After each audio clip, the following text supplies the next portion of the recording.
gotta focus on yourself, on your faith, on your dreams, on your mind, on your health, yeah. You gotta work, never tell, keep your head down, find what you love and excel, yeah. अस्सलाम वालेकुम नाज़रीन कराम, hope आप सब ठीक ठाक होंगे। नए व्लॉग में आपको खुशामदीद कहते हैं। सबसे पहले मेरे चैनल को सब्सक्राइब करें, बेल आइकन के बटन को दबाएं ताकि नई आने वाली वीडियो का नोटिफिकेशन आपको मिलता रहे। ख़वातीन हज़रात, आज के व्लॉग का आगाज़ हम एक कहानी से करेंगे।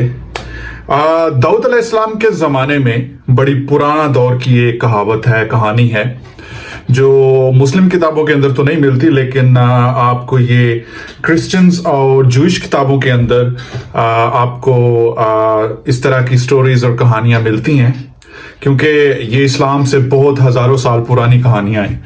तो दाऊद अलैहिस्सलाम के दौर के अंदर एक कमज़ोर बूढ़ा गरीब शख्स था जो अक्सर बारी ताला से दुआ मांगता रहता था कि या बारी ताला, मेरे अंदर मेहनत मुशक्क़त करने की हिम्मत नहीं है, मैं पाँव से कमज़ोर हूँ और मेरे अंदर इतनी हिम्मत भी नहीं कि मैं कहीं पे जाके कोई काम कर सकूँ, घोड़े खच्चरों पे चढ़ के कहीं पे जा सकूँ। तो मेरे परवरदिगार मेरे लिए कुछ ऐसा सामान कर, कुछ ऐसा बंदोबस्त कर कि मेरा रिस्क मुझे बगैर मेहनत किए घर में मिल जाए। वो यही दुआ किया करता था। कभी कभार उसको कहीं ना कहीं से रोटी मिल जाया करती थी, लेकिन हमेशा उसकी दुआ यही रहा करती थी। एक वक्त ये आया कि लोग उसका मजाक उड़ाया करते थे कि सारी दुनिया यहाँ तक के पैगंबर वक्त के नबी जो हैं वो भी मेहनत करते हैं और मुशक्कत करके अपने खाने पीने का बंदोबस्त करते हैं, लेकिन ये बंदा है कि ये सिर्फ दुआ पे लगा हुआ है।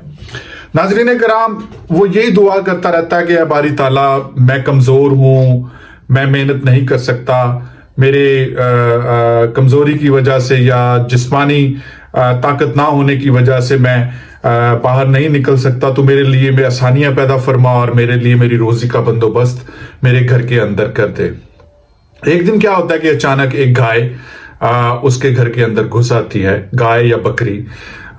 वो उसको पकड़ के ज़िबा कर लेता है और उसका गोश्त बना रहा होता है कि कुछ देर के बाद उस जानवर का मालिक ढूंढता हुआ उस के घर के अंदर आ जाता है, और जब वो देखता है कि उसका जानवर ज़िबा हो गया तो वो चीखना चिल्लाना शुरू कर देता है और उससे पूछता है कि या कमबख्त, तुझे किसने कहा कि तू इस जानवर पे छुरी फेर दे? तो वो शख्स कहता है कि मैंने अपनी सारी जिंदगी अपने बारगाह इलाही में यही कहते हुए गुजार दी कि या मेरे रब, मुझे मेरा रिस्क मेरे घर में पहुंचा दे। तो जब ये जानवर मेरे घर में आया तो मुझे लगा कि शायद मेरा रिस्क मेरे तक पहुंच गया। वो बंदा उस पर बड़ा नादा होता है, उसको गाली गलौज करता है, उसको मारता पीटता है। लोग इकट्ठे हो जाते हैं, लोग कहते हैं कि आप इस चीज़ का फैसला दाऊद अलैहिस्सलाम से करवाएं। वो दोनों दाऊद अलैहिस्सलाम की अदालत में पहुंच जाते हैं, वहां पे जाके उनको सारा किस्सा सुनाते हैं। तो वो शख्स जिसने जानवर को ज़िबा किया होता है उससे दाऊद अलैहिस्सलाम पूछते हैं कि ए अल्लाह के बंदे, तुझे किसने इजाज़त दी कि तू इस बकरी को या इस गाय को ज़िबा करता? तो वो बंदा रो पड़ता है और कहता है कि अल्लाह के नबी, मैं अपने रब से हमेशा यही दुआ मांगता था कि मुझे मेरा रब मेरा रिस्क मेरे घर में आसानी फरमा दे। मेरे से मेहनत मजदूरी नहीं हो सकती, मैं कमज़ोर हूँ। शायद वो अपाहज भी था जिसकी वजह से मैं बाहर नहीं निकल सकता, तो मेरी मदद फरमा। तो उसने मेरी मदद फरमाई। मुझे तो ये लगा कि आज शायद मेरी दुआओं का जवाब मुझे मिल चुका है। वो शख्स जिसका वो जानवर था वो चीखना चिल्लाना शुरू कर देता है कि अल्लाह के नबी, इसने बगैर इजाजत बगैर खरीदे मेरा जानवर कैसे ज़िबा कर लिया? दाऊद अलैहिस्सलाम बड़े परेशान हो जाते हैं। वो बंदा जब अल्लाह के हजूर गिरता है, अपना सर माथा जमीन पर रख के अपने खुदा के साथ गुफ्तगू करना शुरू होता है, तो उसकी दुआ में, उसके रोने में ऐसा दर्द होता है कि दाऊद अलैहिस्सलाम का कलेजा भी हिल के रह जाता है। तो वो उस शख्स से कहते हैं कि अब इस मसले का फैसला हम कल करेंगे, आज के लिए हम अपनी ये जो महफिल है, ये जो हमारी अदालत है, इसको आज हम रहने देंगे, कल हम फैसला करेंगे। ये कहने के बाद वो अपने हुजरे में वापस चले जाते हैं दाऊद अलैहिस्सलाम, और वहां पे बैठ के अल्लाह से इबादत करना शुरू हो जाते हैं और अल्लाह से दुआ मांगते हैं कि या रब, इस बंदे का फैसला फरमा।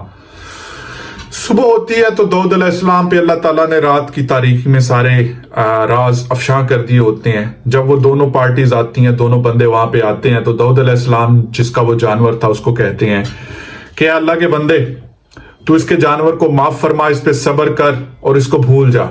वो बंदा चीखना चिल्लाना शुरू हो जाता है। वो कहता है कि اے اللہ کے نبی کیا کوئی نئی شریعت نافذ ہوگی کہ آج آپ نے فیصلہ حق کا نہیں سنایا، جھوٹ کا ساتھ دیا؟ آپ کا فیصلے، آپ کی عدالت اور آپ کے انصاف کی تو دعائیاں زمین و آسمان پہ دی جاتی ہیں، اور آپ یہ کس طرح کا فیصلہ کر رہے ہیں؟ داؤد علیہ السلام کہتے ہیں کہ تو اب اس کو اپنا سارا مال بھی دے اور اس جانور کو بھی بخشے گا۔ وہ پھر اور چیخنا چلانا شروع ہو جاتا ہے کہ یہ کون سا آپ فیصلہ کر رہے ہیں؟ اللہ کے نبی تیسری دفعہ بولتے ہیں کہ میں نے تجھے سمجھایا، تو باز آ جا ورنہ تیرے سارے راز آج کھول دیے جائیں گے۔ وہ بندہ کہتا ہے کہ نہیں، مجھے انصاف چاہیے، مجھے شریعت پہ انصاف چاہیے۔ تو اللہ کے نبی کہتے ہیں تیسری دفعہ کہ اب تیرے اہل و عیال بھی اس کو دیے جائیں گے۔ وہ بندہ اور چیخنا چلانا شروع ہو جاتا ہے، سارے لوگ بھی پریشان ہو جاتے ہیں۔ وہ کہتے ہیں کہ اللہ کے نبی یہ کس طرح کا فیصلہ آپ سنا رہے ہیں؟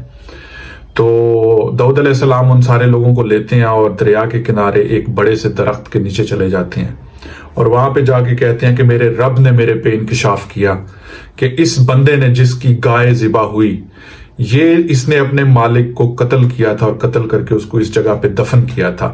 یہ ایک زر خرید غلام تھا، اس نے اپنے مالک کو قتل کیا اور اس کے اہل و عیال کے اوپر ظلم ڈھائے، اس کی ساری جائیداد پہ قبضہ کیا۔ اور یہ جو بندہ جس نے اس گائے کو یا بکری کو ذبح کیا ہے، یہ اس مالک کا بچہ تھا جس کو اس نے ظلم کر کے گھر سے نکال دیا تھا۔ اور داؤد علیہ السلام نے ایک اور بات انکشاف کی کہ اس غلام نے جب اپنے مالک کو مارا تھا تو جس چھری سے مارا تھا اس پہ اس کا نام کندہ تھا۔ وہ جگہ کھودی گئی، وہاں سے وہ کھوپڑی نکلی اور وہاں سے وہ چھری بھی برآمد ہوئی جس کے اوپر اس بندے کا نام لکھا ہوا تھا۔ ناظرین کرام، اس بندے کو وہیں پہ سزا دی گئی اور اس نے اپنے کیے کا صلہ پایا۔ اس کو فیصلہ چاہیے تھا شریعت پہ، اس کو فیصلہ شریعت پہ مل گیا۔ اس ساری سٹوری سے جو ہمیں رزلٹ ملتا ہے وہ یہ ہے کہ سم ٹائم انسان کو صبر کر لینا چاہیے تکلیفوں میں۔ ہم سب پہ تکلیفیں آتی ہیں لیکن ہم بڑے بے چین ہو جاتے ہیں۔ جس نے کیا اس نے تو بھگتا، جو جیسا کرتا وہ ویسا بھگتتا ہے، اس کا تو ہمیں پتہ چل گیا۔ اس کے علاوہ صبر کی تلقین ہے کہ انسان جب صبر کرتا ہے، ہمت کرتا ہے، تو چھوٹے سے نقصان کو اگر انسان برداشت کر لیتا ہے تو شاید کسی بڑی مصیبت سے بچ جاتا ہے۔ تیسرا یہاں سے ایک اور ہمیں جو لیسن ملتا ہے وہ یہ ہے کہ اللہ تعالیٰ کی ذات بڑی رحیم ہے، بڑی کریم ہے۔ جب وہ انسان کو رزق دینے پہ آتی ہے تو پھر پتہ بھی نہیں چلتا کہ اس کو رزق کہاں سے مل جاتا ہے۔